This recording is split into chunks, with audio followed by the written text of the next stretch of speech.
how to find trending audio in Instagram edits.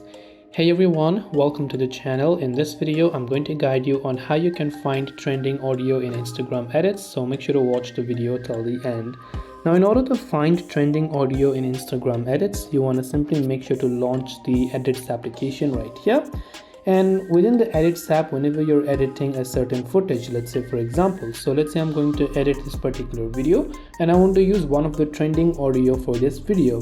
So before I select anything over here, from the bottom you can see various toolbar. All the way at the first option on the left hand side, you can see the option called audio. So what I want to do is select the option audio. From audio, you can see various options, and since we're trying to find trending, you'll find a section called trending right here, and you'll see how many reels has been made recently using that particular audio. And you can go ahead and begin using that particular audio. You can choose to trim it, you can choose a popular section, and you can hit this arrow button right here to select that and add that audio onto your video.